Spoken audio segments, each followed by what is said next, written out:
no energy whatsoever. It was a long-month fight that shot my immune system down. Well, one of the many symptoms of mono is your lymph nodes can enlarge. Well, mine did just that. Specifically, my left lymph node grew extremely large. Well, thankfully, it went down and I was able to heal, or so I thought. In September of that year, I realized that my lymph node had grown back again. As you can imagine, I was extremely confused because I had just dealt with mono months prior. I did some research and found that once you get mono once, it essentially can stay in your body for the rest of your life. And under a low immune system, exhaustion, or stress, it can then resurface. I didn't worry too much about it. I was like, I'm just gonna wait it out like I did last time. But the weird thing is, last time, it took about a month and it went back down. This time, it was then December, 3 months later, and it was still as big as it was in September. I then made the decision to go and get it checked. They scheduled me for a blood order. The blood order came back suggesting it was chronic mono because my mono levels were high. So just in case they wanted to give me an ultrasound. The ultrasound came back suggesting it was possibly a cyst for the size of it.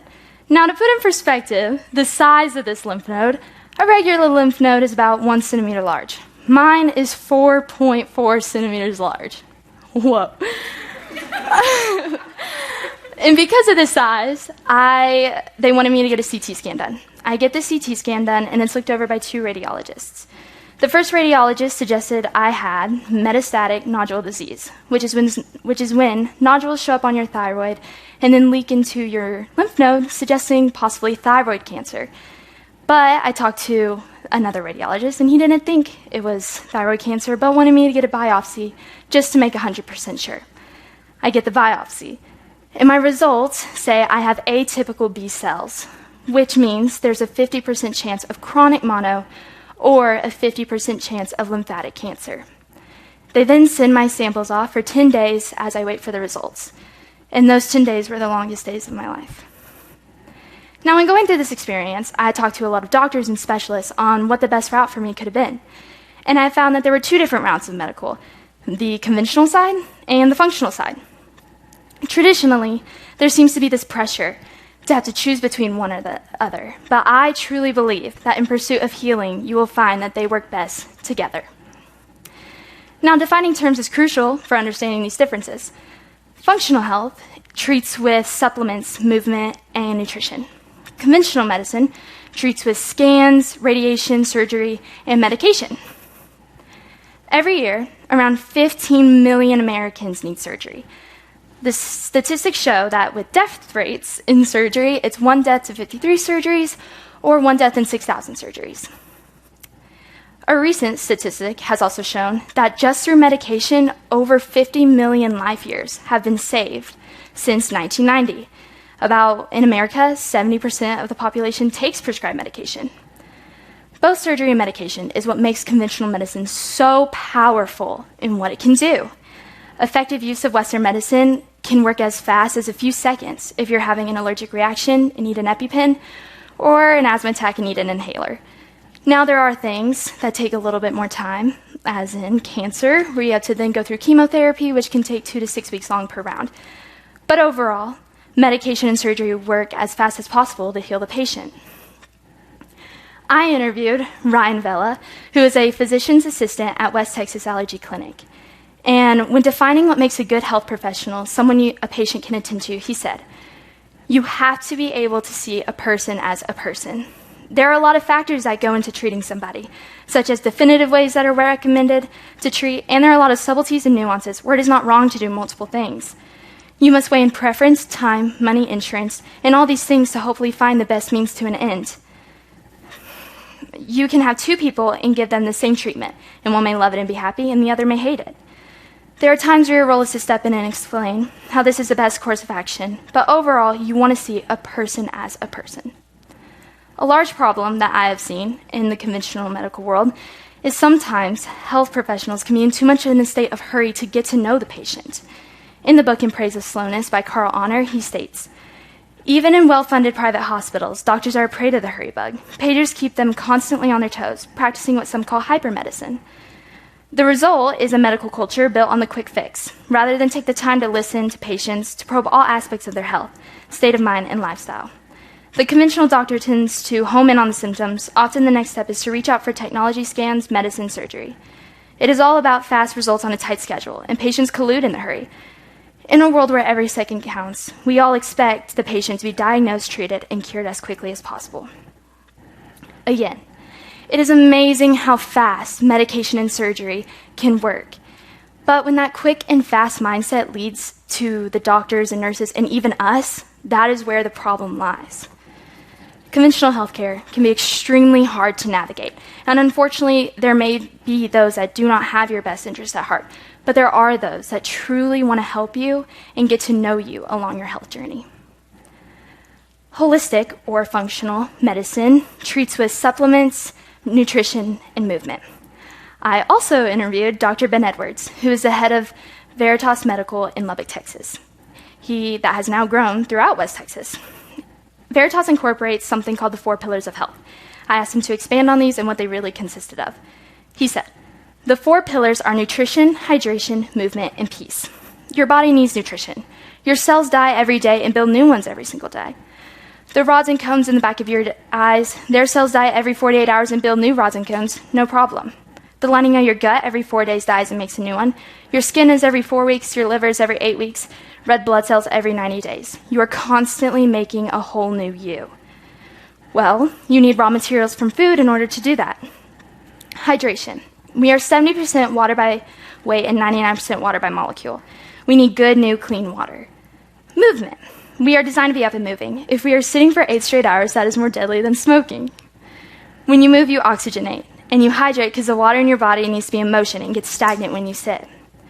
Now, peace is number 1. You are not designed to be in fight or flight mode. When you are in fight or flight mode, you get adrenaline and all these hormones that just shut your immune system down, your digestive system down, and your hormone system down. Peace pillar is hands down, no questions asked, the most important pillar. Holistic medicine's whole purpose is to incorporate these 4 pillars of health into your day-to-day life to make it a little easier on you. Now, the reason that many are against holistic medicine is because it's slow. Since it doesn't use prescribed medication, and the 4 pillars of health are all focused on the patient, in order to see the change, it takes time. Another reason people do not really trust functional medicine is because of the lack of research and support that it does work. There often is not government funding that leans more towards the functional route, so people are left thinking it's anecdotal for lack of evidence. Now, once understanding both of these routes, I began to make a game plan for myself. During this time, I could just not sit and worry, so I completely flipped my daily routine. I started fasting, dieting, and I even got into running. I refused to let this lymph node control my life. Do not get me wrong, I was terrified. During this time, I tried my best to keep calm and not overreact to a cancer that I wasn't even sure I had. I did use this time, though, to practice what I knew I was going to preach to you all today.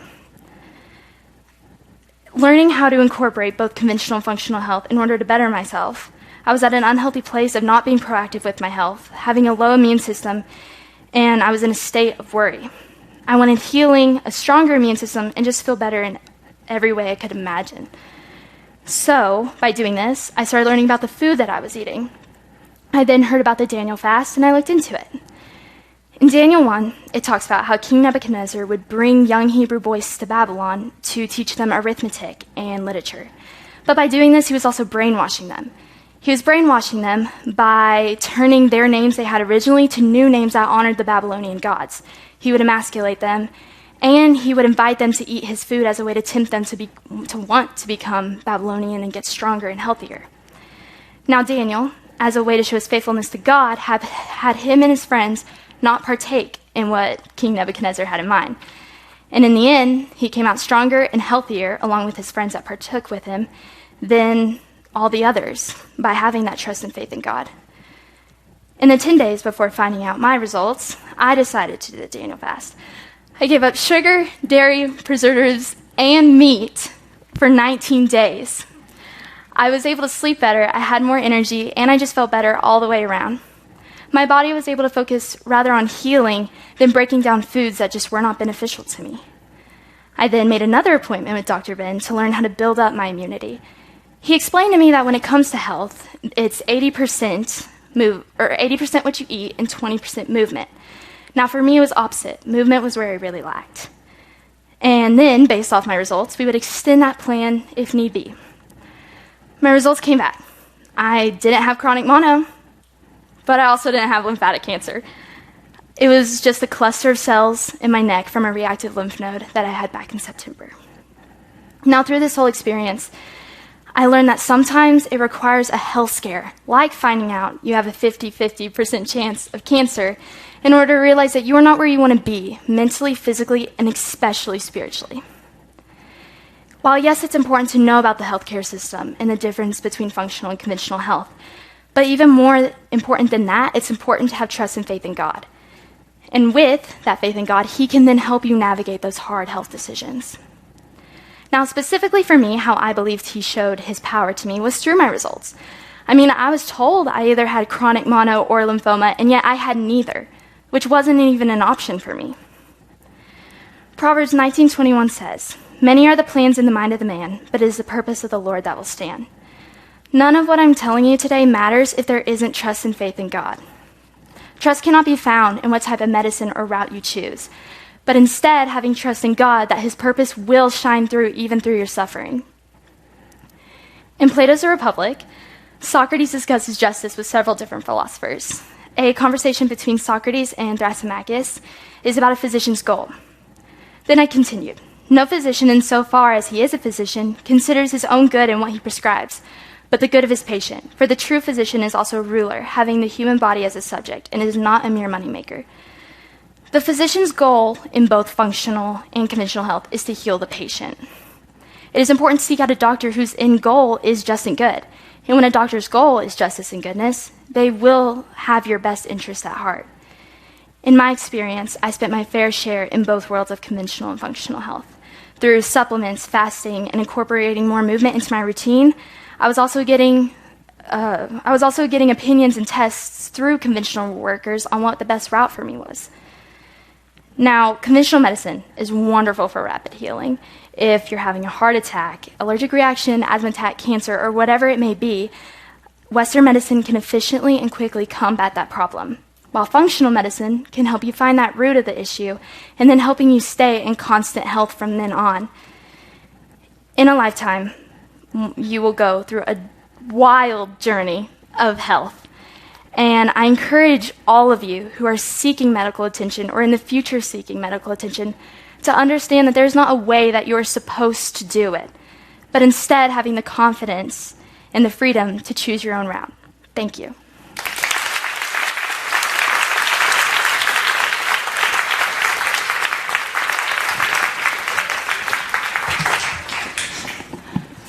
Great job, Tavin. Awesome. Thank you. All right. Well, first of all, tell everybody what your plan is for next year.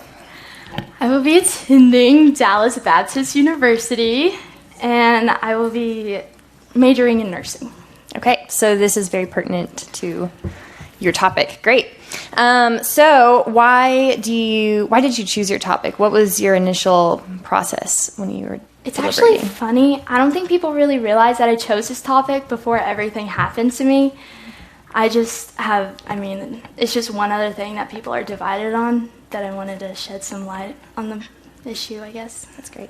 Yeah, so when did all this process start for you again? It was kind of middle of the year, right? Middle of fall? It was December when I started kind of being like, something's just not quite right. Right. Man, can you believe God's timing and all of that? Hey, you're already doing this research, and here we are dealing with something very... just with a lot of question marks and unknowns. So cool ways God works. So what were some challenges that you came across whenever you were first kind of deliberating on your topic, how you were going to come out with your thesis? I was really struggling just figuring out a really good topic in general. I think it was also just the decision in general of wanting to pick a health profession that kind of then opened this door to me. And my parents have been going to Veritas for such a long time, and I've thought it's interesting. And I just think I had a route that I was taking it, and then actually through my experience, I realized that I didn't even agree with myself before, and that's when I really started changing it to more the conventional versus functional type route and how they can work together. Okay. What were you originally thinking when you were? I was actually, well, my idea was always to kind of be how conventional and functional work together. But to be completely honest, I would read it back and I was like, I am being so rude towards conventional medicine. And then when I went through everything, I was like, I actually think this is pretty amazing and I actually really like it. And it was funny because as I was getting my biopsy, like during it, I was talking to the doctor about my oral, and he was like, "Oh, well, I hope you'll say good things." I was like, "Yeah." And then that's kind of when I was like, I gotta fix some stuff up. It seems like you came up with your thesis statement, and then you had to convince yourself of your own thesis statement. Exactly. Do you feel like you are convinced of it now? Oh, for sure. Awesome. So why do you think? Lovely fly in the room. Why do you think that there seems to be an idea that you have to choose one or the other? I think, again, it's just one other thing that people decide to have division over. And I mean, like when Simi was talking in her oral, she was talking about how it's just, with the functional side, it's just going back to what our great-grandparents used to do. And then it's like everyone then praised conventional medicine for, opening these doors for so many different things.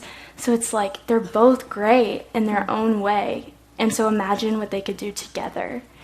And that's just kind of like how I looked at it. And I was like, they really can work together if you do it in a correct way, I guess, if that makes sense. But there's also not really, I don't know. I just think like thinking about the two differences and how they could work together was very inspiring.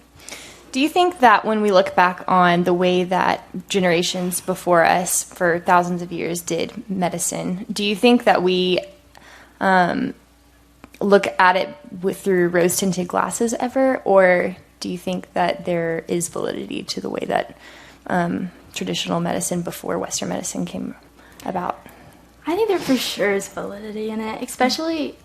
I mean, to be completely honest, we're all here, and so it's like we've all came from somewhere, and so it's like what they were, there definitely were things that probably weren't the best, but like the nutrition and just like all of that from it, it was like, you're really eating like straight what God provided for you, and so I think there was a lot of validity in what they did and how they brought us all up. Yeah, for sure. And there's something to be said, too, about learning from the past, too, of saying, okay, this worked for this period of time, but we're noticing these side effects. So we're going to try a different route, a different method. Would you say that that's kind of what Western medicine was rooted in? I think so. I didn't really do too much research on really why it kind of started. I read a book, and it was kind of talking about how things were done in the past, like the George Washington story I told you about, where they kept like taking out more of his blood or something like that, and then he ended up dying over strep throat. But it was just because they didn't know it was strep throat, and so they were like trying to figure it out. Now I don't know if that's like actually true, but if it is, like wow. But it's just kind of like, oh my goodness, it's now I think they were really just trying to improve what happened, and I think they did their job. Like now with MRIs and CTs and all that stuff, it's like so many lives are saved. And so I did think they conquered their goal with that. Yeah, that's great. Good. It's very observant of you to think about that. Okay, what about this fast results culture? Who do you think drives wanting a quick fix for obviously, like if you were suffering from a heart attack, yes, you want a quick fix for like that. You want somebody to come in and put a stent in and save your life from imminent death, right? But why think about maybe more like medications getting prescribed? Why do you think? Who do you think drives that need? I really do think it's us. I think we want to know our results fast, and then we want to be healed as quickly as possible. And I think sometimes we don't necessarily want to take the initiative to figure out a way that we can do it ourselves. Now, I do think taking medication, like, it is important and it's great to do, but I think there's also your part that you can do maybe as you're waiting, or even to help you then stay in constant health. Right. And I just think we kind of drive that I want it now type of culture. Yeah, so it's very everything. consumer driven. What role do the doctors play in it? Are they reactive, or are they kind of feeding into that? I think I've thought about this for a while. I think there may be some that do feed into it, but I also think they're just doing their jobs.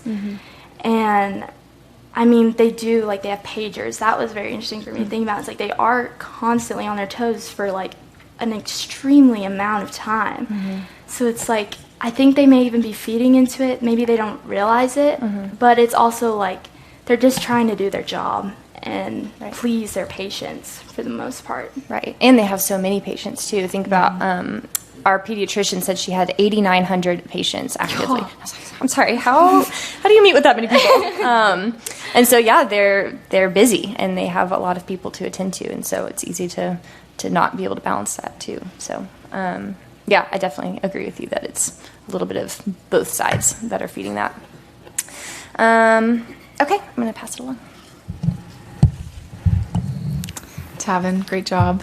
You and I, after I found out that you found out that I was on your panel, because I knew before you knew. But we had a very personal conversation about my life and about my struggles within just medicine, and I don't mind sharing this so that everybody in the room can also know. But this summer I was also told that I basically had a 50% chance of having colon cancer. And so for us that are young, that is like a very weighty thing. Like, even me sitting here sharing that, like, that's really scary. And as I'm sure you have seen people with cancer, and I know I have, it's, I guess the first question I really want to ask is, like, why do you think that conventional doctors just, like, immediately jump to, like, worst possible case scenario?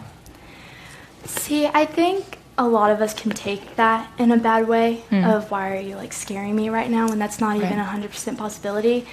But I remember I was telling, Mr. Vella was the one who kind of helped me with my whole journey. And he asked me, he said, what do you want me to tell you and what do you want me to not tell you? And I told him, I want to know, like, every possible decision or anything that could happen, because I need to process it.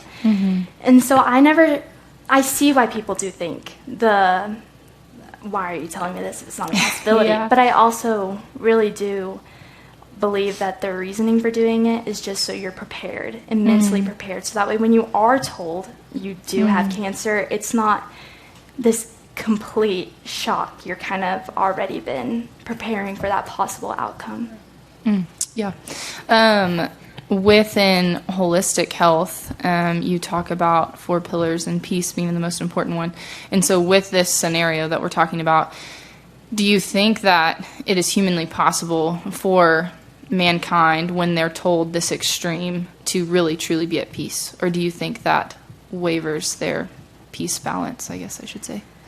I do think there's always going to be a level of stress in that, especially since it's a lot of the unknown, and the unknown is scary. But I truly believe that those who believe in God, they have this certain aspect of peace with them when they're told those things, because it's almost like no matter what happens, it's going to be good. Because it's, even if you have it in the worst case scenario, it doesn't necessarily end well, you get to be with the Lord, which is the best gift you can have, of course. So I just think, with a believer's standpoint, of course there's still going to be that stress, but I do think there is this immense amount of peace that is occurring through believers when they're told those things. Yeah. I would agree that there is peace being a believer, just in all areas of life, not just in medicine, but in all areas of life. In your paper, you mentioned the story of Job, and you mentioned how God allowed him to walk through hardships. And I remember you specifically mentioning that you don't know that for sure that like your journey was from the Lord. Would you say that God does allow bad things to happen, or where would you stand on that?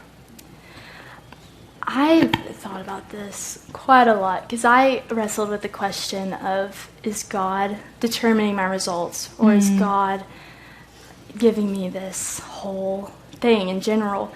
And I don't believe it at all anymore. I talked to some people and they kind of explained like the fall and how with sin came sickness. And so I do really believe that God did not necessarily grant me sickness, but instead whatever the outcome was, he would have walked with it, like walked with me through it, and would have shined through even through it. So I don't believe that it was from him. I did wrestle with that idea for a while, but in the end, I just kind of had that realization of it really wasn't from him. It was just, he would have, though, have made whatever it was for good.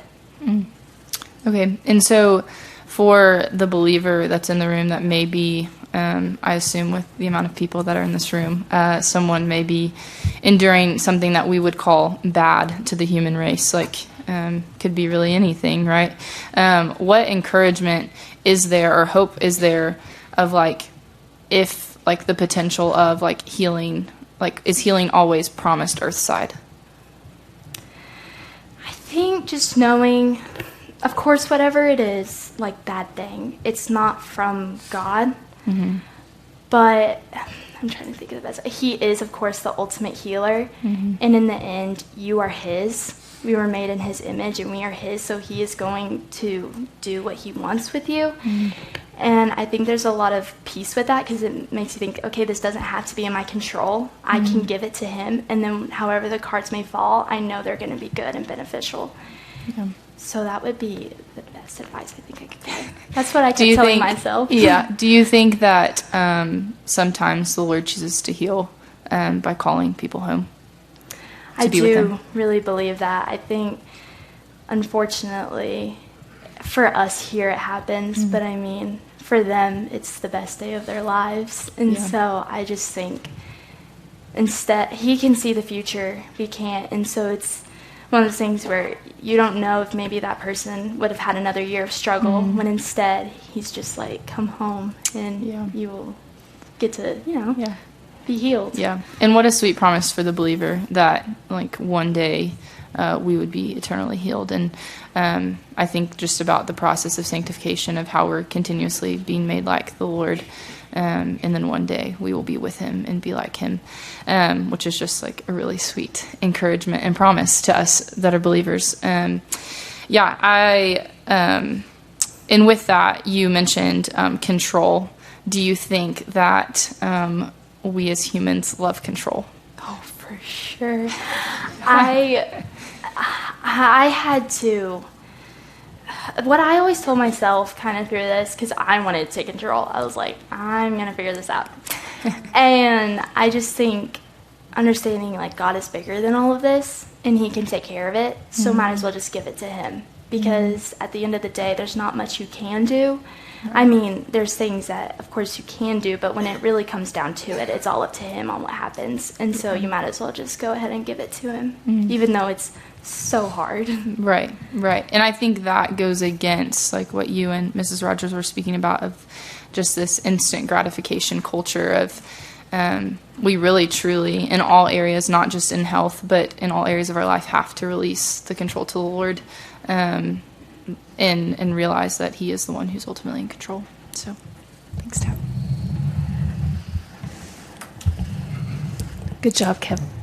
So I was your teacher in 6th grade, and I would say we've both come a long way. So, do you remember anything from 6th grade? I do. I have Tell one me a story in particular that really, left a mark on me. It was, Oh no. we had a spelling test. And so Ava Smith and I were sitting by each other in this class. And we had a spelling test, and the word was, I think, wealthier. And your example, to put it into a sentence, was Mr. Smith is wealthier than Mr. Jones.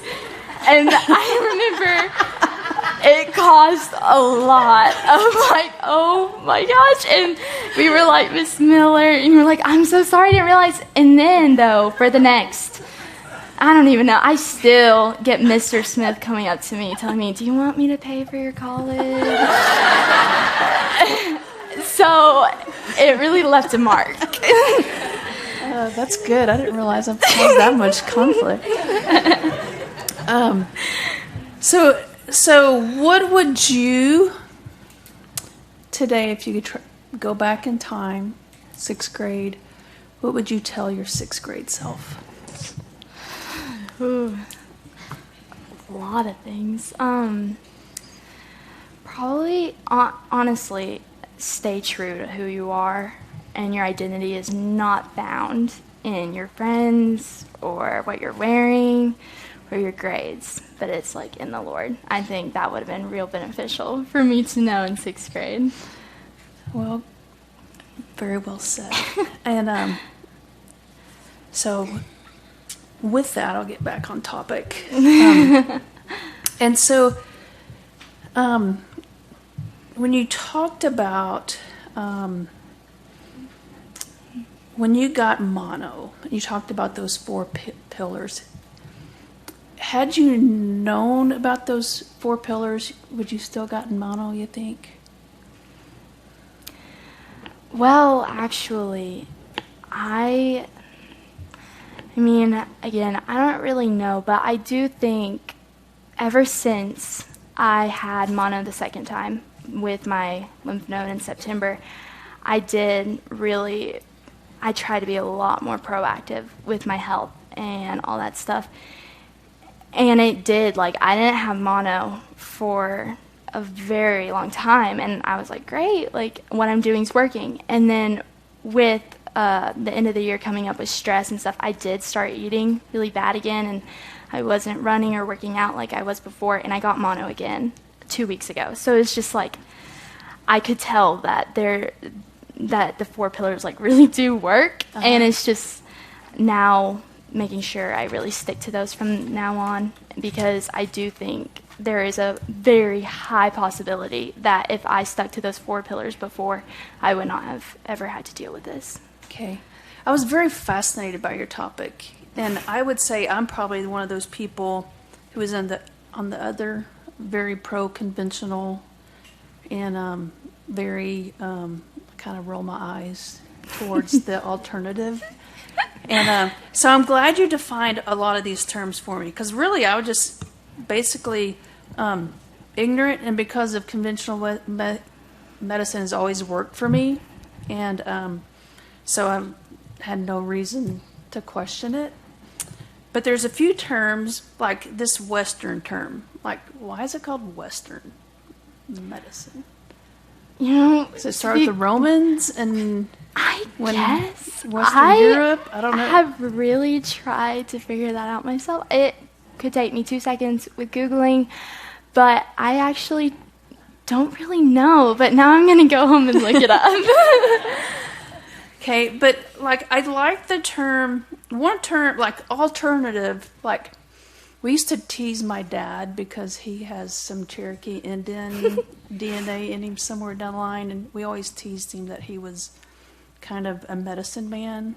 If he was in a tribe, he'd be the medicine man, because he was always trying, like if we get a burn, he'd put kerosene on it. Or he would go, if we were camping, he'd go pick a weed and have us eat it. Like he was definitely into alternative medicine. Wow. And so that was kind of what I thought of as alternative medicine. But then the way you defined it as functional, and then another term that I came across is complementary. And that term complementary, I think, is a great term, because it's as you were saying, the two the two sides kind of can complement one another. And so, and you said, like, in one of you, it said in America, 70% of the population takes prescribed medication. And I feel like do you think that number, we could bring that down if we kind of made functional complementary to conventional?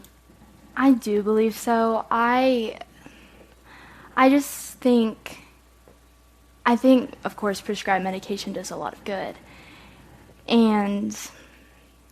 But I also think I've heard of people saying that they've been on prescribed medication and then they do also incorporate functional medicine in their life, and then they end up not having to then take those prescribed meds anymore.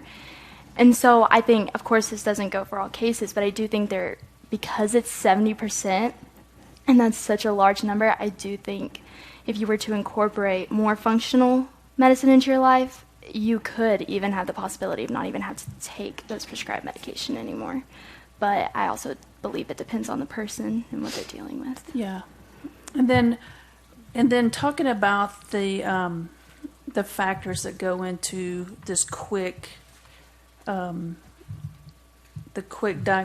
and the conventional health care, there's one aspect of it that you didn't touch on, but I was going to ask you about. Another aspect I think that could probably go into that is just, what do you think about liability? Like doctors do you think, like, because of all, like, a lot of malpractice and a lot of different suits and doctors being liable for an outcome, that they go to that quick fix? I see, it's hard because sometimes, though, whenever they do a quick diagnosis, it's wrong, and then that can cause detrimental side effects later. But it's also one of those things where they're still human and they're still sinners, so they make mistakes as well. And I think sometimes we do put doctors in, like, a place of God where it's like, you know, they're going to heal me, they're going to do all this, and it's just not the case. Now, I do think there could be a lot of liability in that of, well, I can't, if there is, because I've read some things about how they would assume it was this huge, like, catastrophic, like, life or death thing, but they weren't, like, 100% sure of it, but they'd go ahead and kind of, like, diagnose them with that, so because it could, then if they took too long, could cause problems. So I do think it's just one of those things where it happens, but you also have to look and think they are just human and they sin too, and so they're going to make wrong decisions as well. Okay. So, and then the other thing that I want to hit on before I pass, I was fascinated by these 4 pillars, and when you talked about the peace pillar is hands down, no question asked, the most functional, important pillar. So what does Dr. Edwards mean about peace? The way he kind of explained it is, without peace, you're not going to do the other 3 correct. It's just whenever you have the peace in your life, which he explained it as a not being in fight or flight mode and being calm, but also having that peace within God, then you'll be able to do the other 3 efficiently. And so how can we achieve that peace? I think it's hard. I think whenever you're told these things or dealing with something like that, it is so hard to have peace within yourself. But I do think it's possible. And so I do think you have to take the number 1 step of working just towards the peace aspect. And then after that, you can get to the, movement, hydration, and another one. So is it one size fits all approach? Like, what brings me peace? Is that necessarily what's going to bring you peace? I don't think so. I think within the one size fits all, I do think God can fit that for everybody. But I think then from then on, there are things that are going to be different depending on the person and what you're dealing with too. If I'm not a believer, can I take this approach to medicine then? Can I have peace? I think you can take the functional route still, even if you're not a believer, but I don't think you'll have peace. I just don't think that's achievable without God, to have the true peace in it. Okay. So, okay, think.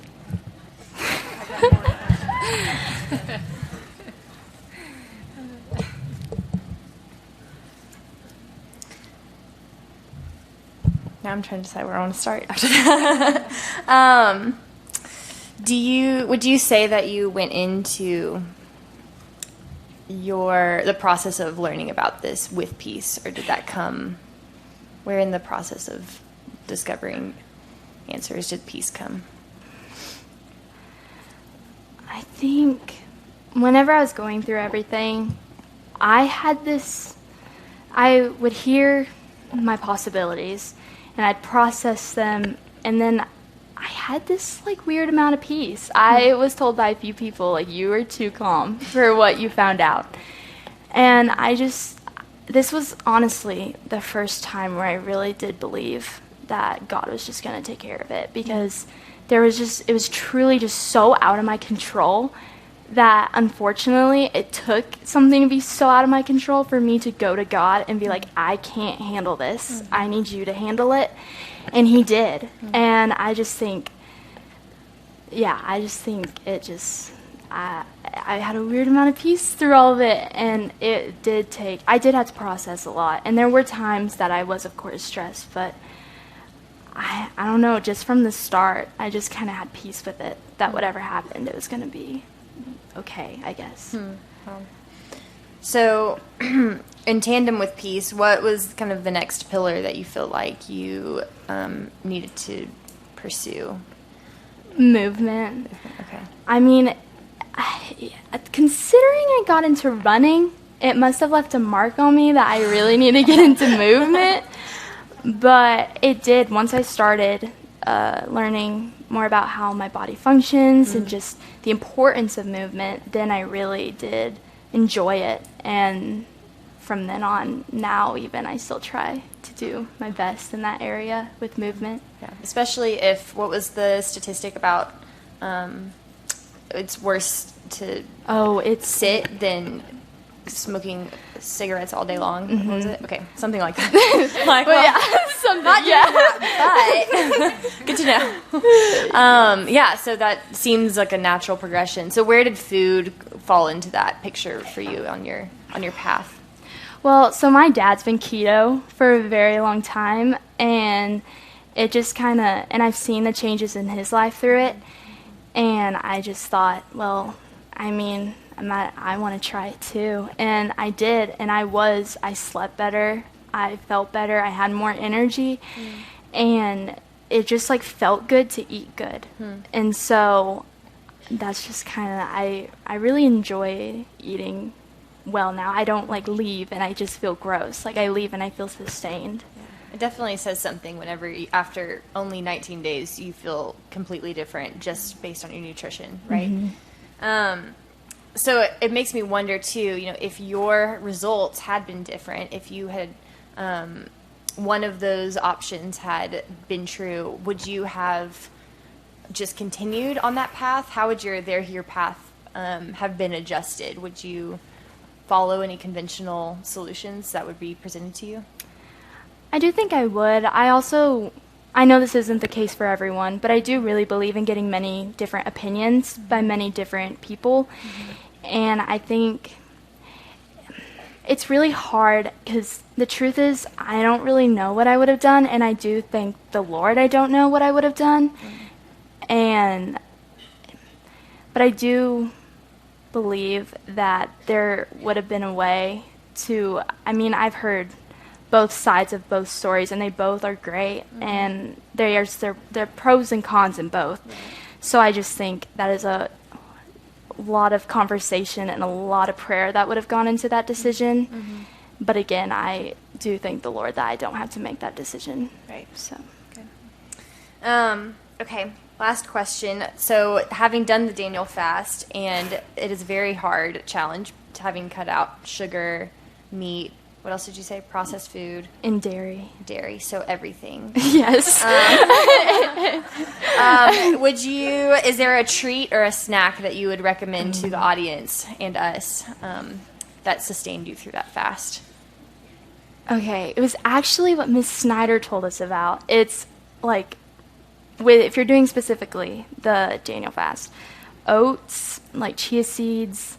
You can't have honey, but you can have like 100% fruit jam. So just add a big old spoonful of that for the sweet.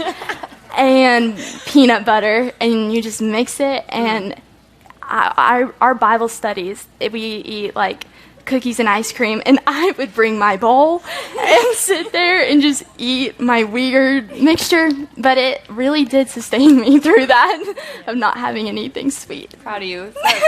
That's way to stay strong. Thank you. Okay, I'm going to go back to the route of conventional health because I personally was born and raised in conventional health, and I was not born and raised in West Texas, and I praise the Lord for that sometimes. So with that being said, I never heard about Veritas or functional holistic health until I moved here 2 years ago, and I was like, what are you crazy people trying to tell me I'm doing wrong? And then Tavin, you and I spoke about it, and you were like, you need to go to Veritas, Amanda. You need to do it. And I was like, oh, that's so scary. Okay, well, I'll make it a goal for the summertime. That sounds really great. Because personally, I do not like going to the doctor. And so for someone who is like me, single teacher, my income is not great. And so I get on Veritas, right? And I'm like, how much does this even like cost, right? So for me personally, this is like really personal anyways. For me personally, like Veritas might not be financially the most wise decision for me. So if there is also somebody else in the room that maybe, I don't know what every senior story is, but like they might be paying for college on their own, and when they have to go to the doctor in college and they learn about holistic health, right? And you're like, holistic health is good and conventional health is also good, and they want to get a second opinion, want to go to the holistic health route. What do you recommend when like finances aren't there? That was long. I'm so sorry. No, that's great.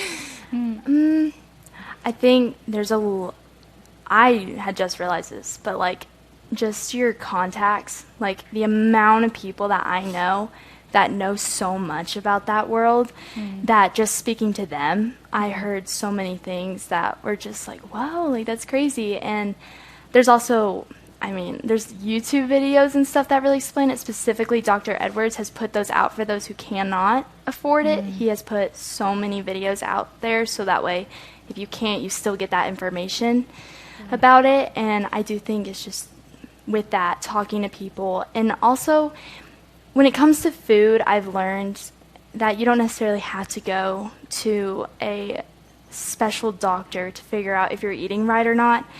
A good way that I've heard it is if God made it, it's good. So it's anything, of course, produce-wise, and just like reading the labels and making sure there's no added sugars or anything like that.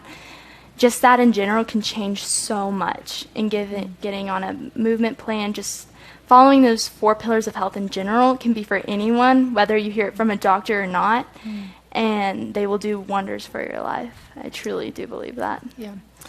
Your paper was very eye-opening to me, and I was like, okay, if an 18-year-old can do this, I can too. And so I really, it was truly like a delight to be, just to read and learn more. And so that was my final question. We're coming back to, a tranquil heart gives life to the flesh. I found that in Proverbs. And so, and we talked about how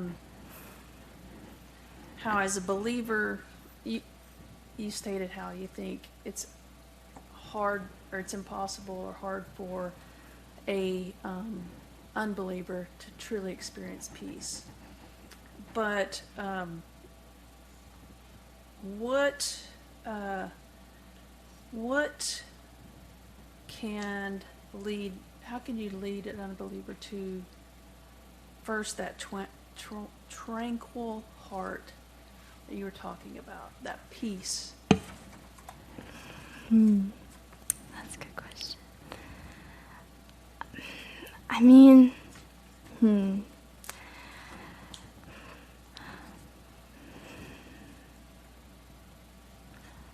I think just kind of showing them, I guess, that, because every, I guess, unbeliever that I've spoken to, there seems to be this like absence in them, I guess, like, and I mean, you can't necessarily tell, but like they'll say like they're trying to find their purpose or their peace in something, and they just can't, I guess, figure out what it is. And so if I came across an unbeliever who was, I guess, trying to find this, I think it's hard because I've never actually had to, like, you know, speak to someone in that type of way, but it's also just, in a way, I guess, I'm trying to think, like, it's so hard to, you as Christians, I mean, it's so hard to be like, oh, if I ever met an unbeliever, like, I will bring them to God. But when you actually, like, think about it, it's really hard to figure out a way to do that without making them just want to, without them being like, I've heard this, like, I don't care about this and stuff like that. So I think just trying my best to befriend them and just like show them that there is a way to peace. And because a lot of times they think, from what I've heard and from what I've seen, it's like they think they may have this peace and they think they may have gotten it, but then it's like a worldly temporary peace, like it doesn't last for long.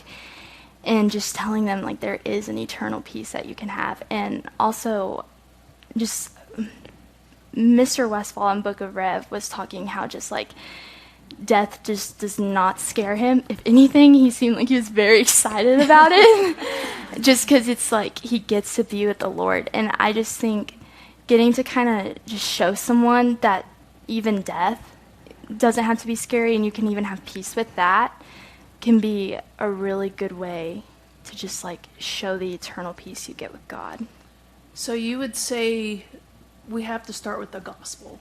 Yes. With an unbeliever. Mm-hmm. And we make y'all, what, 9th, 10th grade start learning how to share your faith? Yes. Okay. And so we have to start there with the gospel. And so whenever you said, since I learned the most through this was to trust God, while also understanding that this sickness was not from him. What if it was? What's the big deal? Because you said he turns all bad into good. So if it is, why is it bad for it to be from him if it was? I mean, I still don't believe that it was from him, but if it was, I do think, again, even though it wasn't good in the time, no matter what, the end result was going to be the same, and he was just going to make it good, I think. Even if it wasn't, of course, the exact end result. I think no matter what it would have been good, even if I didn't see it. But overseeing the big picture, I see the good that came from it. I mean, just this oral in general, I kind of joke, but I'm like, what I went through is kind of my application to be able to talk about this subject. And even though it wasn't good in the moment, just now getting to talk to people, it feels good now to share that. Mm-hmm. And just sharing the part that I really do now see that God played in that. And so if it did come from him, I do think no matter what, even though then I don't believe it would have been bad in the first place. I do believe there just would have been good in every way in it. Because sometimes I was thinking about the Apostle Paul, and he said, God gave me this thorn in my flesh. And there's been a lot of debate as far as what that is. Some people thought it was a physical ailment. Some people thought it was a bad relationship. but he asked the Lord 3 times to remove it, and God said no. And so what was the purpose of that thorn in his flesh? I think And any else? I mean, kind of what I spoke about is sometimes it takes a health scare to realize you're not where you want to be spiritually.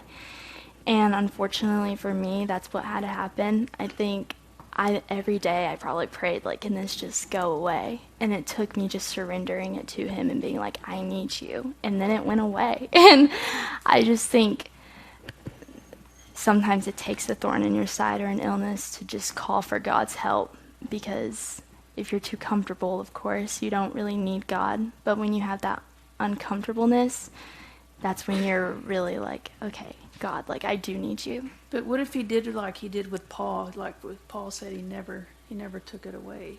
What if he never took it away? He's still good? Oh, for sure. I just think it's just that constant mindset of I need you. And even if you have, because unfortunately there are people that get a sickness and then it is for the rest of their life. And it's just like realizing that that is a wonderful opportunity to be able to say, like, God, I need your help, whether that be bring me home or heal me now, you know? Mm-hmm. So I think that's kind of my idea of that. Yeah. So, very good. I think we're at the point, oh gosh, yes, to where it's time for you to ask us questions. Okay, so I kind of have 2, one for all of you and one for each of you, but I think I'm going to do each of you first. So the first one is for Mrs. Rogers.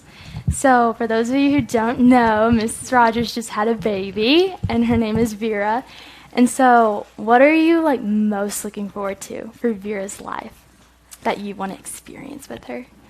I'm glad you told me this before because I didn't think about it. I think to preface, I'm learning to enjoy each phase that I'm in right now. So she's very cute and teeny tiny right now, and so I'm enjoying that.